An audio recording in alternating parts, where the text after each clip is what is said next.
ONU.TV, ce sont des Québécois venus d'ailleurs qu'on entend rarement se prononcer sur les thèmes qui nous préoccupent tous au Québec et pourtant leur point de vue est précieux. Alors ce soir, dans la foulée du dépôt du rapport Manley, on parle de la guerre. La séance de l'ONU est ouverte.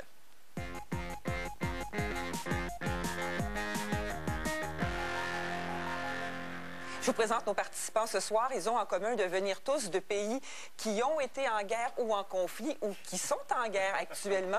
Alors, Maya Ombozic, qui est originaire de Bosnie-Herzégovine, Lamine Foura, originaire d'Algérie. Greg Robinson, votre pays est en guerre, vous venez des États-Unis, et il faut se le rappeler des fois, et Monique Moujawa Mariwa, qui est originaire du Rwanda. Bonsoir. Donc, tous les quatre. Donc, le prétexte, je le disais, c'est le dépôt du rapport Manley sur l'avenir du Canada. L'engagement, voyons, il manque de mots, l'engagement du Canada en Afghanistan, et donc, on doit y être, conclut le Manley, le rapport Manley, il faut qu'on se trouve des amis de l'OTAN avec qui être à Kandahar. Est-ce que vous trouvez qu'on a raison au Canada d'être en Afghanistan en ce moment, Lamine? Moi, je pense que non, pour deux raisons. Personnellement, je ne pense pas qu'on a besoin actuellement, en tant que pays qui, à travers son histoire, a démontré une approche très pacifique pour supporter les pays même qui sont en guerre. Donc, on peut toujours supporter des pays ou des peuples qui sont en danger d'une façon très pacifique. Et deuxièmement, c'est quoi l'intérêt du Canada? Même si je vais admettre personnellement et que je suis dans une logique de la promotion de la guerre à travers des besoins ou pour des besoins économiques, c'est quoi l'intérêt du Canada? Est-ce qu'on a une industrie d'armement qui va nous permettre, comme le cas des États-Unis, au moins les Américains, au moins la logique de Bush, va rapporter quelque chose aux Américains. Dans notre cas, on est là, on ne sait même pas pourquoi on est là, et on a été entraîné à être là, et actuellement, on se sent qu'on est seul là-bas. Oui, on est là pour vous aider, Greg. Mais, mais je pense que le Canada a quand même un sens d'être là, et ça fait partie des responsabilités internationales d'essayer de régler les questions, d'assurer les droits et les libertés. Vous croyez que c'est ça qu'on est en train de faire en ce moment Mais je pense qu'on a très Canadien? peu d'idées de ce qu'on fait. Je pense qu'on est entré dans le sens de juste être gardien de la paix sans se rendre compte du fait que ça implique le combat. Oui, et que les choses ont bien changé depuis le moment où on y est. Est-ce que vous trouvez qu'on a raison d'être là? On n'a pas raison d'être là, surtout qu'on a mal préparé l'introduction du Canada dans cette affaire. Il fallait vraiment faire la commission qu'on a fait il y a quelques semaines. Il fallait la faire avant d'envoyer les militaires là-bas. La Russie a été en Afghanistan pendant 20 ans. Elle n'a rien solutionné.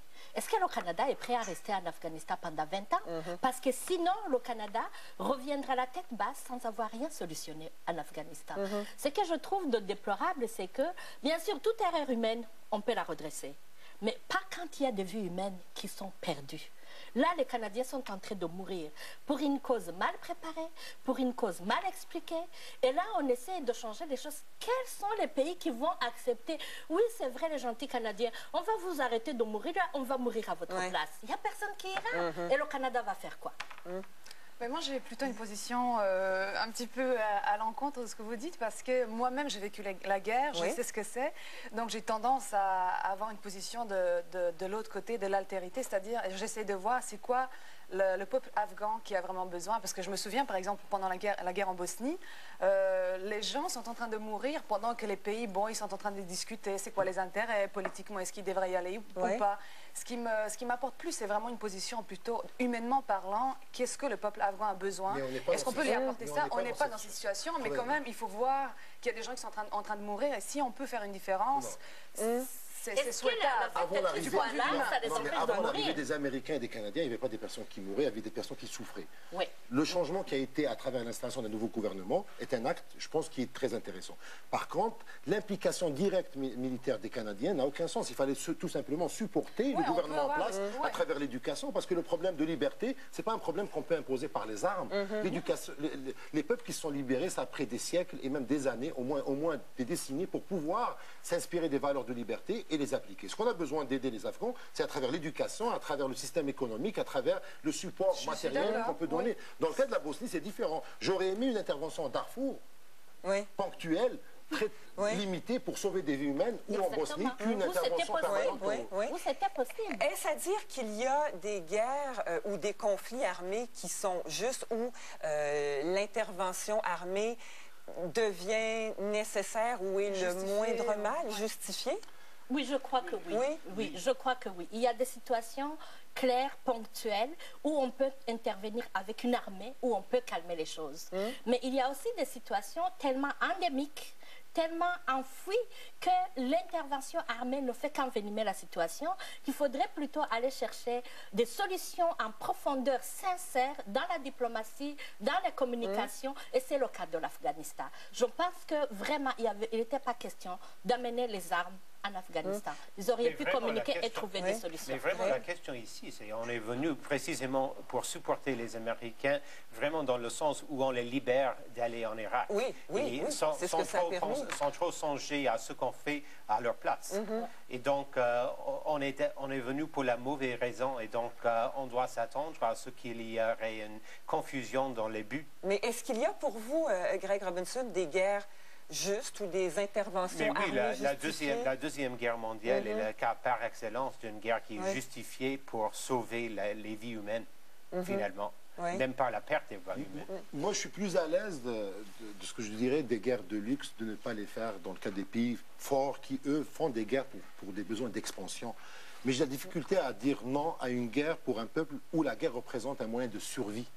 Donc, et là, je fais référence, par exemple, le cas de l'Algérie, après 70 ans, 130 ans de colonialisme, d'oppression, 70 ans de travail pacifique politique pour avoir l'indépendance, et l'oppression s'est maintenue. Le peuple algérien, en 1954, a déclaré la guerre, et je trouve qu'elle est légitime. Donc, j'ai de la difficulté d'un point de vue donc théorique et pratique de dire non à des guerres pour des peuples qui sont opprimés. Par contre, le danger, c'est que des États étrangers interviennent à aider des peuples.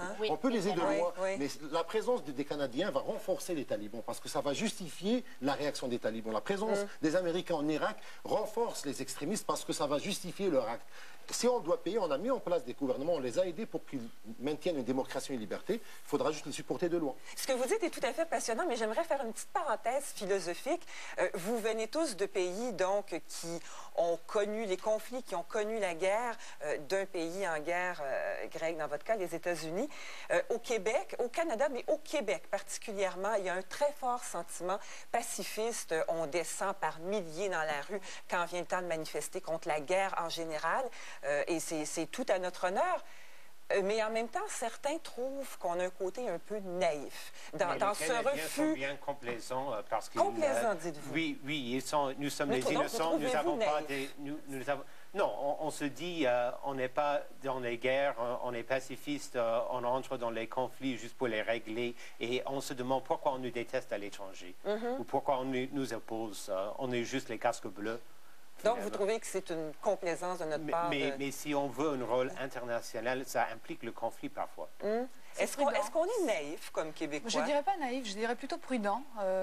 Par rapport, si vous voulez, par rapport au reste du Canada, effectivement, il y a une différence dans l'attitude face à la guerre. Moi, je dirais que c'est plutôt une prudence que je soutiens. Donc, moi, je pense aussi que c'est une conscience de ses limites. Le Québec est conscient qu'il n'est pas fait pour les guerres. Le Québec est conscient... Attendez, est-ce qu'il y a des pays qui sont faits pour les guerres? Oui, les Américains. Greg va vous frapper très violemment. Greg, il ne va pas me frapper parce que s'il veut me frapper, il va falloir qu'il aille démanteler tous les usines des armes en Amérique. Il y a aussi un côté historique. C'est que le Québec n'a pas été soumis à des guerres comme c'était le cas dans d'autres pays, essentiellement en Europe et en Afrique, et même le Canada. Mais à ce niveau-là, ce qui est intéressant, c'est que le Canada, par rapport aux États-Unis, c'est plus pacifique, mais aussi le Québec par rapport... Parce que moi, je voudrais qu'on distingue, parce que quand il y a eu 250 000 à moins 40 qui manifestaient à Montréal, dans d'autres villes canadiennes, il y avait beaucoup de personnes et qui ont pris des positions pour la guerre en Irak, dans le reste du Canada. Donc je pense qu'à ce niveau-là, et je pense que la situation actuelle met très mal à l'aise et renforce le fait qu'on est Québec, n'oublions pas que les États-Unis sont divisés sur la guerre aussi, et la majorité s'oppose à la guerre en Irak, et on ne pense même pas à la guerre en Afghanistan, on laisse les Canadiens lutter ici.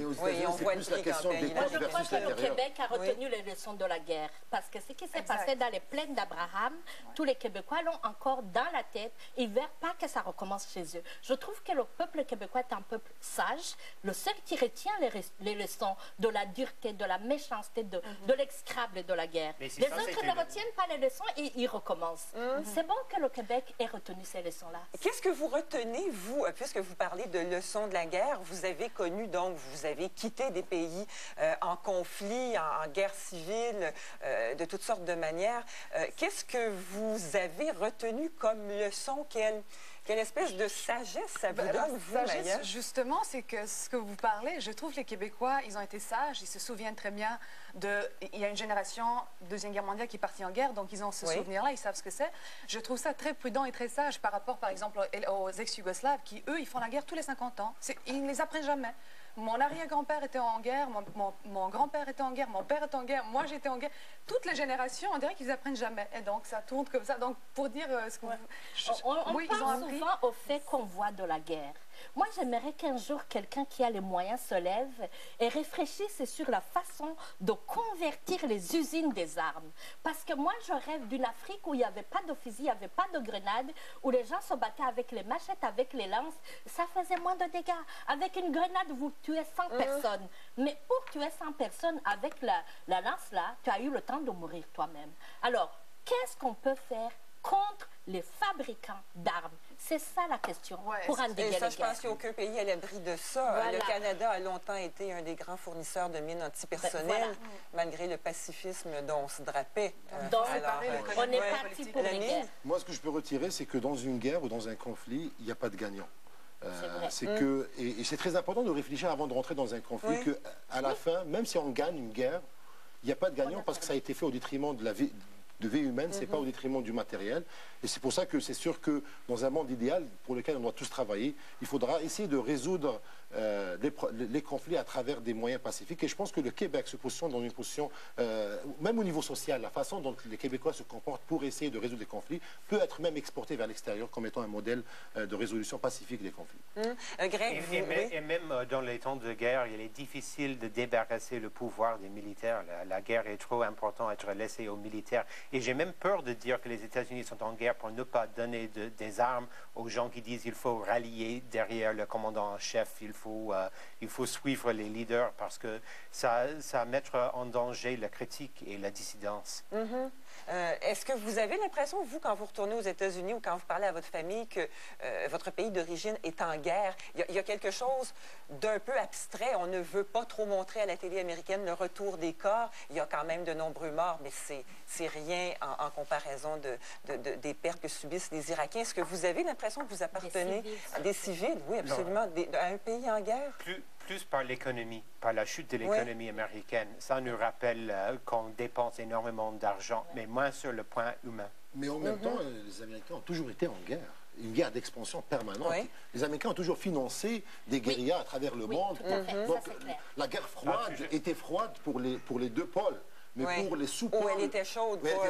Exactement. Pour les pays qui étaient dans les Afghans... Américains, ils cherchaient les marchés pour leurs armes. Ils créent les marchés pour leur production. Et c'est le cas de la Russie. Oui, c'est le cas de la Russie. Mais aussi, c'est le cas de la Russie aussi. Et puis, ce qui est dramatique, c'est que les militaires ne meurent plus dans les guerres. Du moins, dans les pays en voie de développement, les militaires ne meurent plus. Ils se font des boucliers humains. C'est les civils qui meurent. Et les militaires ne meurent pas. Et les producteurs des armes continuent toujours à produire parce qu'il y a toujours preneur.